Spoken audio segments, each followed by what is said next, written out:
किसी का जवाब होगा? इंजीनियर, देश का अच्छा नागरिक और अपने कठिनाइयों को सामना करेंगे।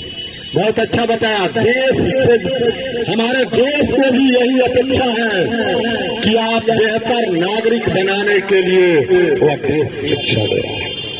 एक बार क्या हुआ कि एक राजा था। कौन था?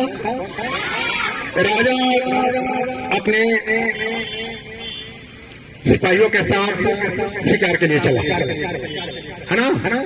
जंगल में गया शिकार के लिए, तो रास्ते भूल गया। रास्ता भूल जाता है। उसके सिपाही अंगरक्षक जो थे वो भी उसको भूल जाते हैं। देर होने लगता है कि किधर जाए, किधरों से रास्ता नहीं दिखाई दे रहा है। फिर शांत बैठ गया। शांत बैठा तो क्या हुआ? सुना कि कुछ बच्चे आपस में बात कर रहे हैं, हंस रहे हैं। तो जिधर से वो आवाज आ रही थी, उधर ही आवाज की आहट को सुनकर जाना शुरू किया। कौन जाना शुरू किया? राजा। जब उधर जाना शुरू किया तो वहां देखा कि 3 बच्चे हैं, खेल रहे हैं। वह पास के ही गांव के थे, है ना? और ज्यादा कहना वो खेलने और घूमने के लिए जंगल में आया करते थे। तीनों को राजा जब देखे तो कहे कि सुनो, मुझे बहुत प्यास लगा हुआ है, तो लोग पानी की व्यवस्था कर सकते हो क्या? तीनों बच्चे कहे कि आप ठहरिए। ये राजा पूछने लगे पानी किधर मिलेगा? वो कहे कि आप यहीं ठहरिए, हम लोग आपके लिए पानी लेकर आते हैं। वो तीनों बच्चे चले गए और उनके लिए पानी के साथ साथ कुछ भोजन भी लेकर चले आए, है ना? लेकर आए। जब राजा वो भोजन किए, पानी पी लिए, तब कहे कि आप बताओ तुम लोगों को क्या चाहिए? मैं इस राज्य का राजा हूं, तुम जो मांगोगे वही मिलेगा, तुम्हें क्या चाहिए? एक ने कहा, पहले ने कहा मैं बहुत गरीब हूं, राजन आप मुझे ज्यादा धन दे दीजिए, है ना? ज्यादा सिक्के दे दीजिए, सोने के, चांदी के। फिर दूसरे से पूछे क्या चाहिए? तो उसने कहा राजन मेरे पास रहने के लिए घर नहीं, मेरे लिए एक अच्छा महल बनवा दीजिए। तीसरा जो था उससे पूछा तुम्हें क्या चाहिए? उसने कहा राजन अगर आप खुश हैं तो मेरे लिए अच्छी शिक्षा की व्यवस्था करा दीजिए, मेरे लिए अच्छी शिक्षा की व्यवस्था करा दीजिए। राजन तीनों को अपने साथ लेकर गए। पहले को किसकी जरूरत थी? पैसे की। उन्होंने ज्यादा मोहरे दे दी, सोना की मोहरे, चांदी के मोहरे ले जाओ। दूसरे को क्या चाहिए? भवन, उसके लिए सारे सामान एवं कुछ मोहरे दे दिया और मिस्त्रियों को, कारीगरों को सामानों के साथ भेज दिया कि इसके लिए एक आलीशान सुंदर सा महल बनवा दिया जाए। ठीक है ना? और तीसरा क्या मांगा था?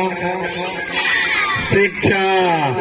उसके लिए उन्होंने कहा कि अपने राजगुरु को बुलाया और कहा कि जैसे राजपुत्रों को शिक्षा दी जाती है, वैसे ही शिक्षा इस बच्चे को भी मिलनी चाहिए, चाहे जिसकी जरूरत है मुझे कहा जाए।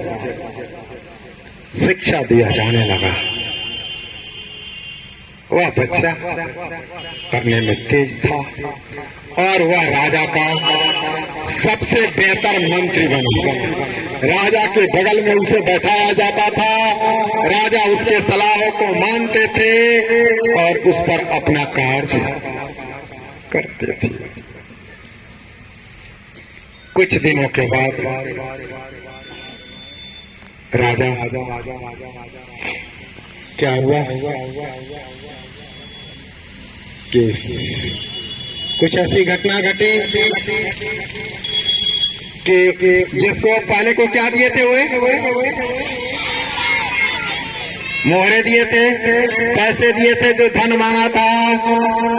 पता चला लोगों को कि उसके घर धन है, उसके घर से धन चोरी हो गई। दूसरे को क्या मिला था? मकान आलीशान बनाया गया था, पास में एक नदी बह रही थी, नदी की धारा तेज होती गई, इसके घर के बगल से कटाव शुरू हुआ और उसके दीवार से भी बगल में कटाव शुरू हुआ, उसका घर भी दब गया।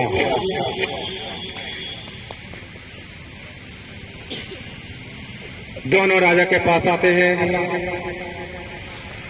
कहते हैं कि राजन, हम लोग वही व्यक्ति है जिसने आपको जंगल में भोजन और पानी पिलाया था और हमारे को धन आपने दिया था वो लूट गए, चोरों ने लूट लिया।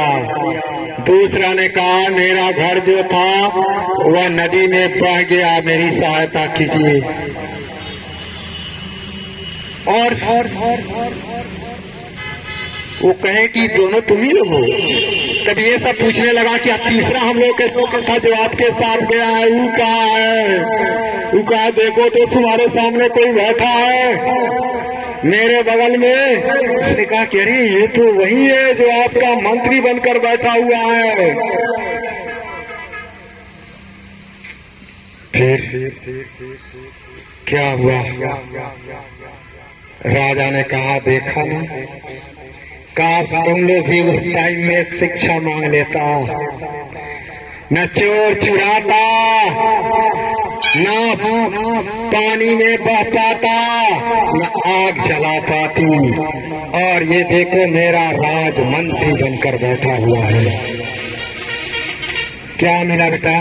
तो लोगों को कुछ मिला इससे? क्या सबसे बड़ी संपत्ति शिक्षा? इसके बदौलत किसी पद पर तो आसीन हो सकते हैं, साथ साथ न चोर चुरा सकता है, न कोई बांट सकता है, न आग जला सकती है, न पानी बहा सकता है। देखा ना? तब उस सबको समझ में आया कि काश हम लोग भी शिक्षा मांग लिए होते तो अच्छी शिक्षा पा सकते थे। अगर जिसके पास शिक्षा होगी धन तो आएंगे, पैसे तो मिलेंगे, घर और बंगले भी बन जाएंगे। ठीक है ना? चलो ये कहानी तो